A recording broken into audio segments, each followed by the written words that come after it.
चलिए चेक करते हैं why BO2 molecule does not exist. जो बेरिलियम का मॉलिक्यूल होता है डायटोमिक मॉलिक्यूल Be2 वो एग्जिस्ट क्यों नहीं करता, इसके पीछे क्या रीजन है।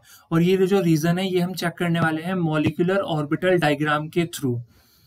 तो यहाँ पर हम क्या करेंगे, ये तो हम जानेंगे कि Be2 मॉलिक्यूल एग्जिस्ट क्यों नहीं करता है, साथ ही साथ हम इसका मॉलिक्यूलर ऑर्बिटल डायग्राम भी बनाना सीखेंगे। तो एक ही क्वेश्चन से हम दो चीज सीख रहे हैं, एक तो इसका रीजन की एग्जिस्ट क्यों नहीं करता है और दूसरा डायग्राम कैसे ड्रॉ करते हैं वो भी सीख रहे हैं। चलिए चलते हैं अपने डायग्राम पे। ठीक है, सबसे पहले अगर डायग्राम ड्रॉ करना है सो इस तरह से दो लाइन जो है वो हमें ड्रॉ कर लेनी है। एक लाइन ये हो गई और एक लाइन ये हो गई। ठीक है, एक बेरिलियम हमें यहाँ पे लिख देना है और एक बेरिलियम यहाँ पे लिखना है क्योंकि Be2 मॉलिक्यूल की बात हो रही है। सो सबसे पहले बेरिलियम की कॉन्फ़िगरेशन की बात करते हैं। बेरिलियम की जो कॉन्फ़िगरेशन होती है वो क्या होती है, बेरिलियम की कॉन्फ़िगरेशन होती है 1s2 then 2s2। Hydrogen helium lithium beryllium 4 होता है इसका एटॉमिक नंबर, तो इसकी इलेक्ट्रॉनिक कॉन्फ़िगरेशन क्या हो जाएगी 1s2 2s2 और यहाँ पर भी हो जाएगी 1s2 2s2। ठीक है, अब सबसे पहले हम क्या करते हैं, सबसे पहले हम यहाँ पर 1s ऑर्बिटल बनाते हैं।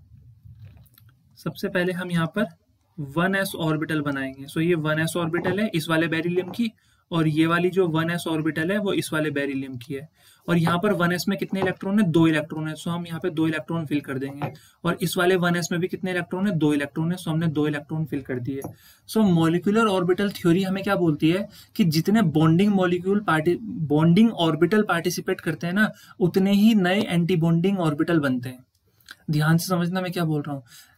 ठीक है, मॉलिक्यूलर ऑर्बिटल थ्योरी बोलती है कि बॉन्डिंग ऑर्बिटल जितने पार्टिसिपेट करेंगे उतने ही एंटी बॉन्डिंग ऑर्बिटल बनते हैं। सो यहाँ पे कितने ऑर्बिटल पार्टिसिपेट कर रहे हैं, एक ऑर्बिटल इस वाले बेरिलियम का है और एक ऑर्बिटल इस वाले बेरिलियम का है। सो 2 ऑर्बिटल पार्टिसिपेट कर रहे हैं। सो 2 नए ऑर्बिटल बनेंगे। ठीक है, 2 अगर पार्टिसिपेट कर रहे हैं तो 2 नए ऑर्बिटल बनेंगे और इन ऑर्बिटल का नाम क्या हो जाएगा, इसका नाम हो जाएगा सिग्मा 1s बॉन्डिंग। इसका नाम क्या हो जाएगा, सिग्मा 1s बॉन्डिंग। और इसका नाम हो जाएगा सिग्मा 1s एंटी बॉन्डिंग। यहाँ पे स्टार बना देना इस तरह से। ठीक है, सिग्मा 1s एंटी बॉन्डिंग और इसको कनेक्ट कर देना है। ठीक है, अब होगा क्या, अब हम बनाएंगे 2s2 के लिए। सो ये हम बना रहे हैं 2s2 के लिए और ये हमने बनाया इस वाले बेरिलियम का 2s2। ओके, अब 2s2 में कितने इलेक्ट्रॉन है, 2s2 में कितने इलेक्ट्रॉन नजर आ रहे हैं हमें, 2s2 में हमें नजर आ रहे हैं 2 इलेक्ट्रॉन। सी 2s2 में 2 इलेक्ट्रॉन है। सो यहाँ पर हम 2 इलेक्ट्रॉन फिल कर देंगे और इस वाले 2s2 में भी हमारे पास 2 इलेक्ट्रॉन है। सो अब हम अपना पॉइंट याद करेंगे कि मॉलिक्यूलर ऑर्बिटल थ्योरी क्या बोलती है। सो मॉलिक्यूलर ऑर्बिटल थ्योरी हमें बताती है कि जितने ऑर्बिटल पार्टिसिपेट करते हैं, सॉरी मैंने वहां बॉन्डिंग बोला, यहाँ पे जितने एटॉमिक ऑर्बिटल पार्टिसिपेट करते हैं उतने ही मॉलिक्यूलर ऑर्बिटल बनते हैं। क्या बनते हैं, उतने ही मॉलिक्यूलर ऑर्बिटल बनते हैं। सो अगर मैं यहाँ पे बात करूं, 2 एटॉमिक ऑर्बिटल पार्टिसिपेट कर रहे हैं। ठीक है, Be क्या है, एटम है। और ये जो ऑर्बिटल यहाँ पे बन रहे हैं बीच में, ये Be के नहीं है, ये Be2 के हैं। ओके, ये वाला ऑर्बिटल किसका है, इस वाले बेरिलियम का, और ये वाला ऑर्बिटल किसका है, इस वाले बेरिलियम का।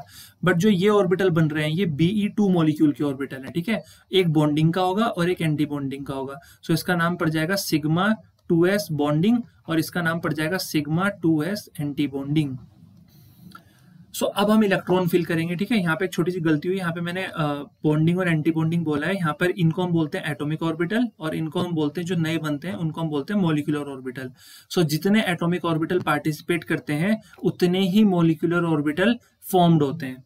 ओके, सो यहाँ पर अगर हम बात करें, यहाँ पर कितने इलेक्ट्रॉन है, यहाँ पर कितने इलेक्ट्रॉन है हमारे पास 2 और यहाँ पर भी 2 इलेक्ट्रॉन है। सो एक इलेक्ट्रॉन यहाँ से आएगा बॉन्डिंग में और एक इलेक्ट्रॉन इधर से आएगा बॉन्डिंग में, इस तरह से अपोजिट स्पिन के साथ। अब हम बात करते हैं इस वाले ऑर्बिटल की, एक इलेक्ट्रॉन यहाँ पे बचा है वो जाएगा एंटी बॉन्डिंग में और एक इलेक्ट्रॉन इधर वाले बेरिलियम से आएगा, ये चला गया। ठीक है, अब यहाँ पे भी 2 इलेक्ट्रॉन है और यहाँ पर भी कितने इलेक्ट्रॉन है, 2। सो एक इलेक्ट्रॉन इनमें से आएगा यहाँ पर और एक इलेक्ट्रॉन इस वाले बेरिलियम में से आएगा, इस तरह से। अब एक इलेक्ट्रॉन बचा है वो एंटी बॉन्डिंग में चला जाएगा और इस वाले बेरिलियम के पास भी एक इलेक्ट्रॉन बचा है वो भी एंटी बॉन्डिंग में चला जाएगा। ये बना हमारा molecular orbital diagram of Be2 molecule. Okay, ये तो हमारा बना molecular orbital diagram of Be2 molecule. तो चलिए अब देखो क्या करना है, अब हमारा काम क्या है, हम तो ये पता करना चाहते हैं ना कि Be2 मॉलिक्यूल एग्जिस्ट क्यों नहीं करता है। हमारा जो काम है वो तो ये है कि why Be2 molecule does not exist. So Be2 molecule exist करेगा या नहीं करेगा, ये चेक करने के लिए हम निकालते हैं बॉन्ड ऑर्डर। क्या निकालते हैं?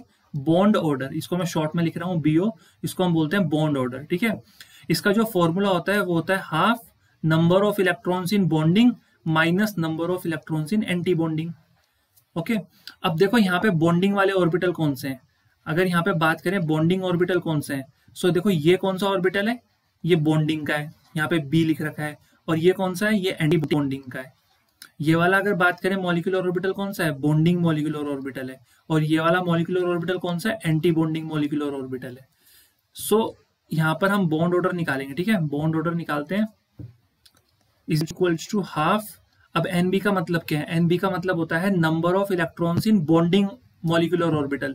सो बॉन्डिंग मॉलिक्यूलर ऑर्बिटल में कितने इलेक्ट्रॉन्स हैं, 2 यहाँ पर हैं और 2 यहाँ पर हैं। सो ये हो जाएंगे 4। ध्यान रखना मैं क्या बोल रहा हूँ, number of electrons in bonding molecular orbital. So हम एटॉमिक ऑर्बिटल की नहीं गिनेंगे, हम मॉलिक्यूल के गिनेंगे, जो बीच में हमने नए बनाए हैं। इनमें से देखेंगे, इनमें से बॉन्डिंग ऑर्बिटल में कितने इलेक्ट्रॉन्स हैं। सो यहाँ पर भी 2 हैं, ये 2 हैं यहाँ पे, ठीक है, ये 2 नजर आ रहे हैं और यहाँ पर भी ये 2 नजर आ रहे हैं। तो टोटल 4 हो गए। माइनस हम देखेंगे number of electrons in anti bonding molecular orbital. So ये है anti bonding molecular orbital. 2 electron यहाँ पर है और 2 इलेक्ट्रॉन यहाँ पर है। तो 2 और 2 कितने हो जाएंगे, 4। तो 4 में से 4 गए 0। सो बॉन्ड ऑर्डर कितना आया, 0। तो बॉन्ड ऑर्डर क्या होता है कि कितनी बॉन्ड एग्जिस्ट कर रही है ना। बॉन्ड ऑर्डर किसको डिनोट करता है, नंबर ऑफ बॉन्ड्स को। सो अगर बॉन्ड ऑर्डर 0 आ रहा है, इट मींस कि जो नंबर ऑफ बॉन्ड्स हैं वो कितनी बन रही हैं, 0। अब भैया अगर BE और BE के बीच में कोई बॉन्ड ही नहीं बन रही है क्योंकि उसका बॉन्ड ऑर्डर 0 आ रहा है, तो क्या Be2 मॉलिक्यूल कर सकता है?